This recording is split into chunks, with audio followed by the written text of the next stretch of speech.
Hey, it's Corlithius Inc. here. Today, I think I also want to discuss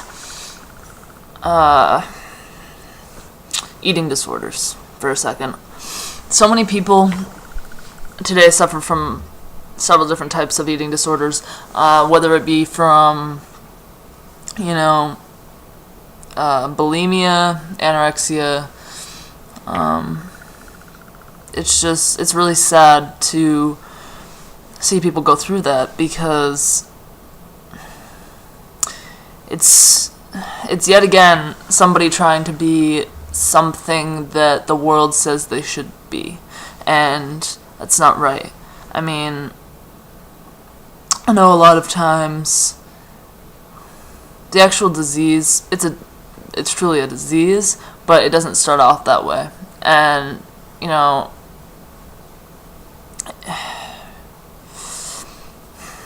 a lot of women especially will end up getting to this point because they're so scared of gaining weight, they're so scared of being fat, they're so scared of so many things, and basically they're just scared of not being accepted because they're not, some perfect model woman. But it's no way to live your life, because if you don't eat, your body is just, to begin with anyways, your body is just going to start taking fat and storing it, and that's when you gain weight. And it's only after a while, after a period of time, where your body will actually start burning off that weight, and it's not healthy for your body. I mean, eating is better. It's way better for you than not eating. It's nutritional. It's keeps you going. That along with working out. I mean, so many people don't want to work out. They just want to be skinny. I mean, honestly, there's so many different forms of working out. So many things you could do.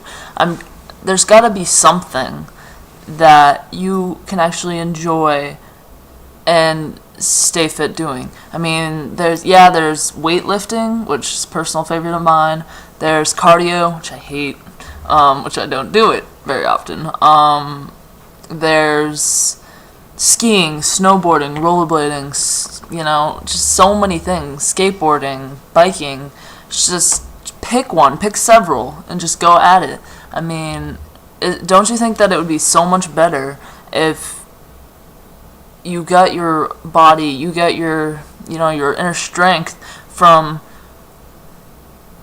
actually trying, actually putting that effort forward, rather than just giving up and just saying, I'm not going to touch food because, it's taking the easy way out. Never take the easy way out, because it never ends well. It's never the right way to do things, because there's always going to be consequences for it. I mean, I'm not saying that you won't have consequences, by doing other things, but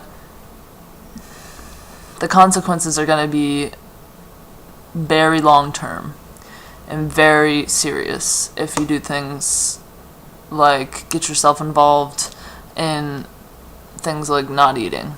I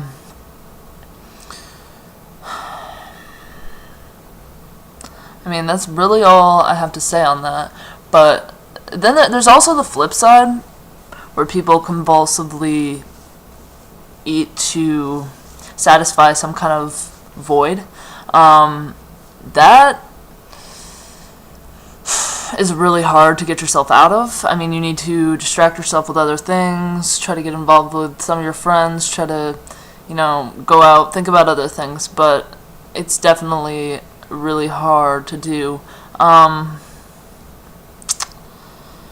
know the feeling. I mean, there's times where I don't even want to get out of bed. There's times where I'd rather just lay there and go back to sleep, go fall back into a world where I don't have to deal with the stresses and the issues that I do. But that can only last for so long. You can only put yourself in that state of mind for such a small period of time. And yeah, while you're in that state, it's great, but you have to return to reality at some point. And it's really better to face your fears head on than to constantly hide from them and run away, because it'll chase you everywhere you go. I mean, I guess one of the biggest reasons people really get an eating disorder, whether it be, overeating or not eating at all or not enough, has to do with relationships. Relationships can be one of the greatest things in the world.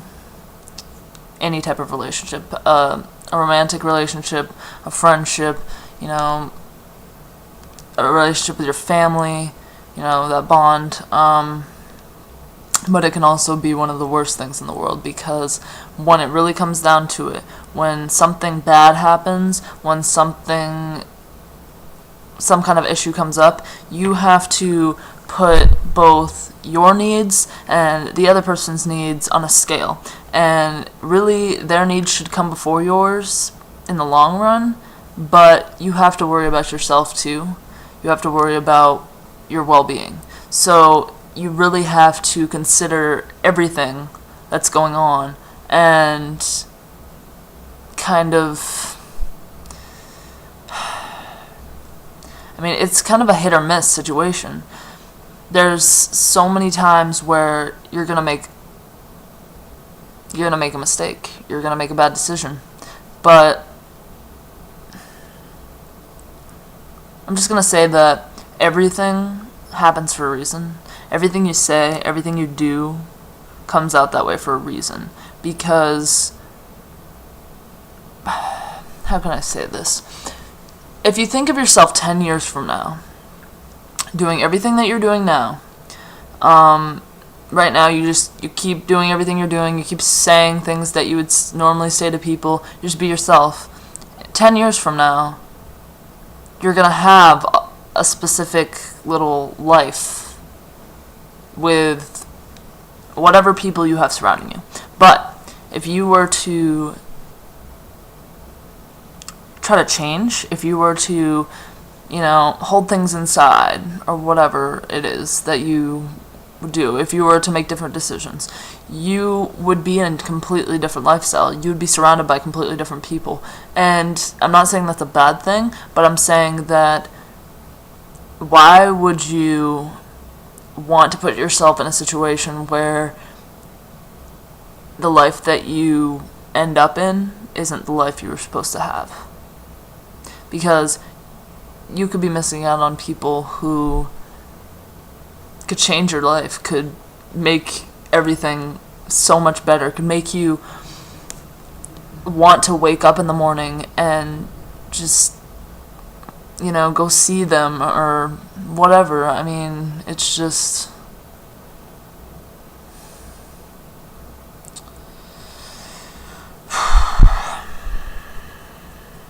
I don't know. It's just one of those things that you really got to think about. Another thing I want to talk about. Okay. When somebody says to you that you are too controlling, that you are, too overbearing, you talk too much, you're outspoken, whatever it may be, that doesn't mean that you should automatically take that to heart. Because that just means that, if as far as a relationship would go, that just means that you two may not be compatible. You may be able to work it out, you may be able to, settle, and you may be able to accept the other person. But if you can't, then you really aren't meant for each other. Because when somebody says something like that, you're too clingy or whatever, it means that your personalities don't match. Because somebody who doesn't mind that, somebody who actually likes that, is the person you should be with. Somebody who likes the attention, as much as you do.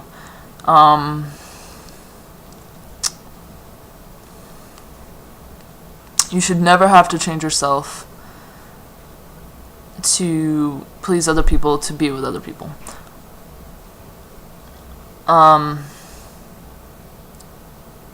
Also, they shouldn't feel like they're settling or that they're dealing with you. It should never be like, okay, I'll deal with you. I'll deal with how you are. No. It should be, I love who you are.